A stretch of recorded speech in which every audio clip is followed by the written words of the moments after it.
Hi friends, இன்றைக்கி நான் தக்காளி பூண்டு தொக்கு தான் ட்ரை பண்ணேன். வாங்க எப்படி சொல்கிறேன். அதுக்கு நான் கொஞ்சமாக பூண்டு எடுத்து உரிச்சு வச்சுக்கிறேன். கொஞ்சம் நிறையாவே எடுத்துக்கோங்க. பூண்டு குட்டியாக கட் பண்ண, தக்காளி, வெங்காயம் எல்லாமே வந்து குட்டி குட்டியாக கட் பண்ணிக்கோங்க. இந்த மாதிரி இப்போது நம்ம பேனில் ஆயில் அப்ளை பண்ணிவிட்டு கடுகு பொரிஞ்சிக்கலாம். அதுக்கப்புறமா கொஞ்சமாக பூண்டு வந்துட்டு முழுசாக நம்ம வதக்கிக்கலாம். கொஞ்சம் பூண்டு வந்து இடித்து ஆட் பண்ணிக்கலாம்.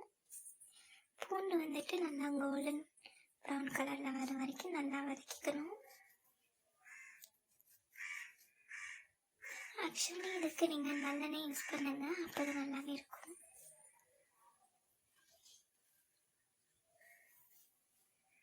ரொம்ப கருகிடக்கூடாது, கோல்டன் ப்ரௌன் கலரில் தான் வரணும். இப்போ நான் கட் பண்ணி வச்சுருக்க வெங்காயம் ஆட் பண்ணுறேன்.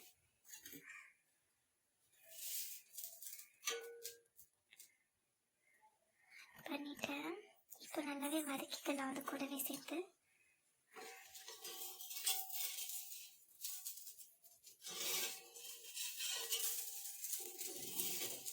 கட் பண்ணி வச்சுருக்க தக்காளி ஆட் பண்ணிக்கிறேன்.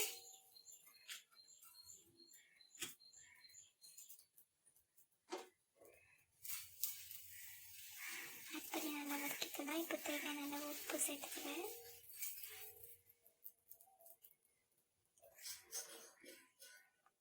சேர்த்துட்டு நல்லா வதக்கிக்கலாம்.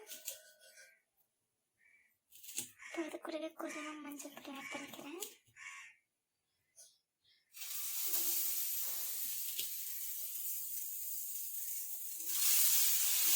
நல்லா வதக்கி விட்டுக்கலாம்.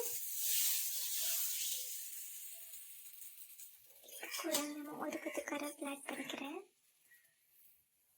இப்போது அரைச்சி வச்சுருக்க மிளகா பொடி ஆட் பண்ணிக்கலாம். வீட்டில் வச்சுருக்கோம் இல்லையா, குழம்பு மிளகா பொடி அதில் ஆட் பண்ணியிருக்கேன். தேவையான ஆட் பண்ணிக்கோங்க. நல்லாவே வந்துட்டு அந்த கிரேவி கூட நல்லா மிக்ஸ் ஆகி வர மாதிரி அந்த பவுடர் நல்லாவே இது மாதிரி கலரி விட்டுக்கோங்க. அதுக்கப்புறமா தண்ணி ஆட் பண்ணிக்கலாம். தேவையான அளவு தண்ணி ஆட் பண்ணிக்கோங்க. ஃபஸ்ட்டு நீங்கள் தண்ணி வைக்கிற போது கொஞ்சம் நிறையாவே வச்சு அது நல்லாவே கொதிக்க விட்டுக்கோங்க. கொதிக்க வச்சுட்டு அந்த கிரேவி கெட்டியாகி வரணும். ஸோ கொஞ்சம் தண்ணி நிறையாவே வச்சு இது மாதிரி கொதிக்க விடுங்க. இப்போ இது நல்லாவே கெட்டியாகி வந்துச்சு. இதை நீங்கள் தோசை, இட்லி, சப்பாத்தி இது மாதிரி டிஃபனுக்குமே நம்ம இதை ஆட் பண்ணி சாப்பிட்டா நல்லாவே இருக்கும். ரைஸ்லேயும் வச்சு சாப்பிட்டா இன்னும் நல்லாவே இருக்கும். நீங்களும் ட்ரை பண்ணி பார்த்துட்டு எப்படி இருக்குது அப்படின்றத கமெண்ட் பண்ணுங்கள். பாய்.